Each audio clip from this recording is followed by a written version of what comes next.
Hello viewers, இன்னைக்கு நம்ம பார்க்க போறது One Piece episode 684 part 1.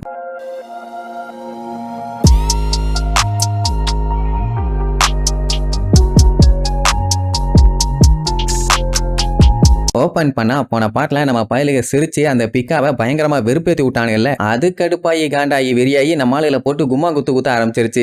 அது நார்மலா குத்துனாலே அட்டி வேற லெவல்ல விழும். இதுல வேற சிரிச்சுட்டான்னு வெறி கொண்டு குத்துது. அதோட பவரை தனியா சொல்லவா வேணும். அது அடிச்ச அடியில அந்த இடமே பயங்கரமா அதிருது. இவங்க வேற மேல ஏறிட்டு இருக்காங்க. கொஞ்சம் எசக புசக ஆச்சுன்னா அவ்வளவுதான், மொத்த வேற அந்த ஹைட்ல இருந்து கீழே விழணும். இதுல வேற உசோப்ப தூக்கிட்டு போறது அந்த லிட்டில் பீப்புள்ஸ் பயங்கரமா அதிர்றதுனால ஒழுங்கா பிடிக்க முடியல. ஐயோ கீழே விட்டுருவோம் போல இருக்குதுன்னு சொல்லுவாங்க. அவன் வேண்டாமா வேண்டாம் விட்டுறாதேன்னு கதறிட்டு இருப்பான். கடைசியில கை நழுவி அப்படியே பேனு கீழே விழுவான். நல்ல வேலை லியோ அடிச்சு புரண்டு வந்து எப்படியும் அவன் மூக்க பிடிச்சிருவான். எப்படி மொத்த பாடியோட வெயிட்டையுமே மூக்க பிடிச்சு பேலன்ஸ் பண்ணிட்டு இருக்கான். சூப்பர்ல. ஆக்சுவலா இவங்க அந்த பிக்காவை நோட் பண்ணவே இல்லை. ஏன்னா இவங்க இருக்கிறது இந்த பக்கம், பிக்கா அடிச்சிட்டு இருக்கிறது அந்த பக்கம். எதுக்கு இவ்வளவு ஷேக்குன்னு புரியாம முழிச்சிட்டு இருப்பாங்க. அதை அடிச்சதுக்கு அப்புறம் அந்த ஊரை காட்டுறாங்க. குப்பை தொட்டிக்கும் அதுக்கும் எந்த ஒரு டிஃபரன்ஸுமே இல்லை. அந்த அளவுக்கு அழகா நாரி போய் கிடக்குது. அது குத்துன இடத்துலயே ஒரு பெரிய டேம் கட்டிடலாம் போல. அப்படி ஒரு குமா குத்து அப்படியே பயங்கரமா போஸ்ட் கொடுத்து நிக்குமா. ஊர் மக்கள் எல்லாம் பார்த்துட்டு வாய பல்லந்துருவாங்க. ஒரு குத்துக்கு ஒரு டவுனையே அழிச்சிருச்சுன்னா இன்னும் 2-3 குத்து சேர்த்தி குத்தி இருந்தா போதும். எல்லாருமே மிக்சியில அரைச்ச சட்னி மாதிரி ஆயிருவாங்க. சரி இதுகிட்ட இருந்து தப்பிச்சு போயிடலான்னு பார்த்தா அங்கேயும் பஞ்சாயத்து. ஏன்னா அந்த டோஃப்ளமிங்கோ சுத்தி ஸ்டிங்கை யூஸ் பண்ணி மொத்தமா எல்லாத்தையும் லாக் பண்ணிட்டானே. இந்த இடத்தை விட்டு யாராலையும் வெளியேயும் போக முடியாது, வெளியே இருக்கவங்க உள்ளேயும் வர முடியாது. அந்த டைம் இஷோவெல்லாம் காட்டுறாங்க. பயங்கர கட்டுப்புல தான் நின்றுட்டு இருப்பான். இங்க ஜோரோ லூஃபியையும் ட்ரஃபால்கர்லாவையும் அங்கன்னு தேடிட்டே இருப்பானா. ஆளுங்க எங்கேயுமே காணோம். டேய் எங்கடா போனீங்கன்னு கேட்டுட்டு இருக்கும் போது இங்க இருக்கோம் மேல பாருன்னு ஒரு சவுண்டு. பையன் மேல இருக்க ஒரு ஷார்ப்பான கம்பியில சட்டை மாட்டி தூங்கிட்டு இருக்கான். அதுக்கப்புறம் மொத்த டீம்ல கீழே வந்து விழுவானுங்க. பாவம் லாவோட நிலைமை தான் ரொம்ப மோசம். ஆல்ரெடி பாடியில ஏகப்பட்ட குண்டு இறங்கி இருக்கு. கையும் லாக் ஆயிருக்குது. இதுல மேல தூக்கி போட்டு விளையாண்டுட்டு இருக்கான். அதுக்கப்புறம் லூஃபியை பார்த்து உனக்கு எவ்வளவு தைரியம் இருந்தா நீ பிக்காவோட வாய்ஸை பார்த்தே சிரிப்பான்னு கேட்பான். ஏன்னா அவன் வாய்ஸை பார்த்து சிரிக்கிறதும் ஒண்ணு, சாகிறதும் ஒண்ணு. சரி அது பஞ்ச் வைக்கும் போது கரெக்டா சென்டர்ல தானே இருந்தா எப்படி எஸ்கேப் ஆனான்னு பார்த்தா பைய பாடி ஃபுல்லா ஏரை ஊதி அந்த ஏரை ரிலீஸ் பண்ணும்போது கண்ணா பின்னாடி பிச்சுக்கிட்டு போவான்ல, அந்த வேகத்தை யூஸ் பண்ணி தான் லாவோட எஸ்கேப். இல்லைன்னா கண்டிப்பா லூஃபிக்கு எதுவும் ஆயிருக்காது. ஆனா லா செத்துருப்பான். ஏன்னா அப்படி ஒரு அடி. இப்ப என்னன்னா அதுகிட்ட இருந்து தப்பிக்கிறேன்னு சொல்லி ராயல் பேலஸ்ல இருந்து ரொம்ப தூரம் தள்ளி வந்துட்டானுங்க. ஜோரோக்கெல்லாம் கட்டுப்பாயிருச்சு. இந்த பிக்காமடையன் தொல்லை தாங்க முடியேன்னு போரை விட பெரிய சைஸ்ல இருந்துகிட்டு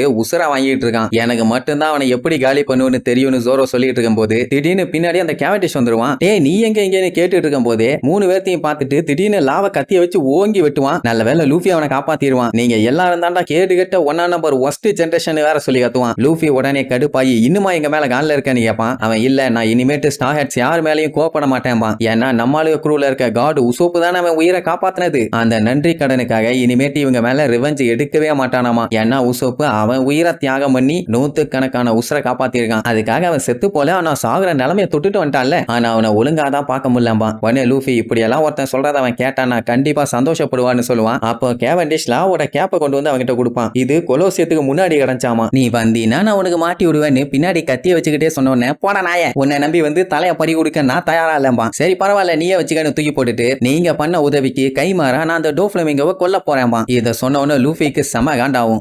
அதோட விட்டா பரவாயில்லையே நீங்க எல்லாம் அப்படி ஓரமா போய் எங்கேயாச்சும் ஒழிஞ்சுக்கிங்க. நாங்க சண்டை போடும் போது குறுக்க வந்துடாதீங்க. அப்புறம் தேவையில்லாத கீரெல்லாம் விழுமா. லூஃபி இருந்துகிட்டு தம்புடு நீ ஒன்னும் கிண்ட வேண்டாம். ரெபேக்கா எனக்கு சாப்பாடு வாங்கி கொடுத்துருக்கா. அதுக்கு கைமாறா நான் தான் அவனை போட்டு பொழப்பேன். நீ குறுக்க வராதம்மா. உடனே ட்ரஃபால்கர்லாக்கு செம காண்டாவும். ஏண்டா சோறு வாங்கி கொடுத்ததெல்லாம் ஒரு ரீசனாரா என்னடா லாஜிக் பேசுறான்பா. கேவண்டிஷ்க்கு கடுப்பாயிரும். ஏன்னா அவன் என்ன நினைச்சுக்கிட்டான் லூஃபி மட்டும் டோஃப்ளமிங்கோவை கொன்னுட்டான்னா எல்லாரோட அட்டென்ஷனுமே அவன் மேல போயிருமே. அதுக்காக தான் நீ இப்படி பண்ணிட்டு இருக்க உண்மைதானே கேட்டவனே என்னடா மென்டல் மாதிரி பேசுறேன்னு 2 பேரும் மாத்தி கத்திக்குவானுங்க. கேவண்டிஷ் எப்படியாச்சும் அந்த டோஃப்ளமிங்கோவை போட்டு தள்ளி நியூஸ் பேப்பர்ல ஒரு இடம் விடாம இவனோட போட்டோ வரணும்னு பிளான் பண்ணிட்டான். அதுக்கப்புறம் மக்கள் படை திறந்து வந்து இவனை பார்த்து பாராட்டுவாங்க. இவனோட கதையை கேட்க காலையில இருந்து நைட்டு வரைக்கும் காத்து கிடப்பாங்க. சூப்பர் ஸ்டார்னு கூப்பிடுவாங்க. அப்படி பண்ணுவாங்க இப்படி பண்ணுவாங்கன்னு என்னென்னலாம் சொல்லி இவனை புகழுவாங்கன்னு இவனே ஒரு பிளான் பண்ணி வச்சுட்டான். அந்த கன்றாவியை தான் தாங்க முடியல. இதுல வேற இவனை போட்டோ எடுக்கிறத யாராலையும் பார்க்க முடியும். அந்த அளவுக்கு வெளித்தோம். அண்ட் அது மட்டும் இல்லாம அவனும் பலன்னு மின்றானாமா. இப்படி அவன் பாட்டுக்கு அவன் பில்டப் பண்ணிட்டு இருப்பான். லூஃபி ட்ரஃபால்கர்லாவை தூக்கிக்கிட்டு ஜோரோவோட கிளம்பிடுவான். பின்ன எவ்வளவு நேரத்துக்கு தான் அந்த காவாலி பைய போற அறுவையை கேட்டுட்டு இருக்கிறது.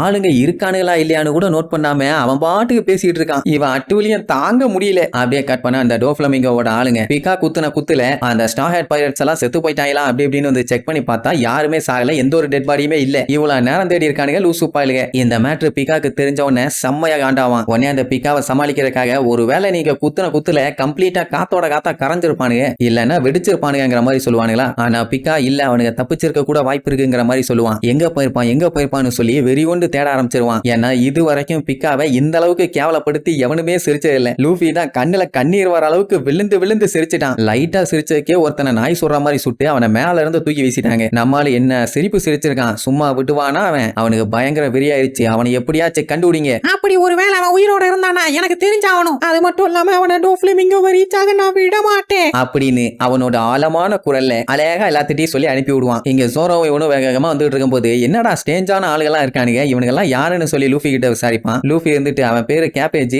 இவனை மீட் பண்ணது கொலோசியத்துல தான். இவன மாதிரியே இன்னும் ஏகப்பட்ட நட்டுகள கேசுகள்லாம் இருக்கானுங்க, ஒவ்வொருத்தருமே வித்தியாசமா லூசு மாதிரி தான் இருக்கானுங்கன்னு சொல்லிட்டு வரும்போது ஆப்போசிட்ல பார்த்தா திடீர்னு ஒரு பெரிய கூட்டமே வந்து நின்றுட்டு இருக்கும். வேற எதுக்கு, நம்ம ஆளுகளை பிடிச்சி மில்லியன் கணக்கில் பணத்தை வாங்கிக்கலாம். சோ எல்லாம் ரவுண்டு கட்டி அட்டாக் பண்ண ட்ரை பண்ணுவானுங்க. காட்டுத்தனமா வெட்டு விழும், மிதி விழும், அடி விழும், எல்லா விழும் வாங்கிட்டு பேன்னு கத்திட்டு கிடப்பானுங்க. சோ இப்படி ஒரு குரூப்பை சமாளிச்சுட்டு இருக்கும் போதே அடுத்த குரூப்பும் கிளப்பிட்டு வந்துடுறானுங்க. எப்படியே சண்டை போட்டுக்கிட்டு இருந்தா சண்டை போய்கிட்டே தான் இருக்கும், வேலைக்கே ஆகாது. சோ தப்பிச்சு போலான்னு முடிவு பண்ணி யோசிச்சுட்டு இருக்கும் போது அங்க புகைக்குள்ள இருந்து வழிய விடுங்கடா அப்படி இப்படின்னு முரட்டுத்தனமான குரல்ல யாரோ கத்திட்டு வருவாங்க. இந்த வாய்ஸ் ஆல்ரெடி நம்ம லூஃபி கேட்டிருக்கான். அட வரது வேற யாரும் இல்ல, அந்த ஜிஞ்சாவோ சாய்பூவோட வெறி கொண்டு வருவான். இவன் தான் லூஃபி கூட காட்டுத்தனமா சண்டை போட்டானே, இப்ப மறுபடியும் இவன் கூட சண்டை போட்டுட்டு இருந்தா அவ்வளவுதான், மொத்த எனர்ஜியும் வேஸ்டா போயிடும். அதனால லூஃபி இங்க நிக்கலாம் வேண்டாம், வா வா வா ஓடிலான்னு சொல்லி அடிச்சு புரண்டு அங்கிருந்து ஓட ஆரம்பிச்சிருவான். ஆனா அவன் தான் லூஃபி அட்டாக் பண்ண வரலையே, அதனால நில்லுங்கன்னு வேட்டிக்கிட்டே வருவான். போயோ இனிமேட்டு நீ என்ன சொன்னாலும் நான் நிக்கிறதா இல்ல அப்படின்ட்டு விழுந்தடிச்சு ஓடனா அப்படியே ஒரு ஜம்ப போட்டு ஆப்போசிட் சைட்ல வந்து நிப்பான். அதான் நான் உங்களை நிக்க சொன்னல,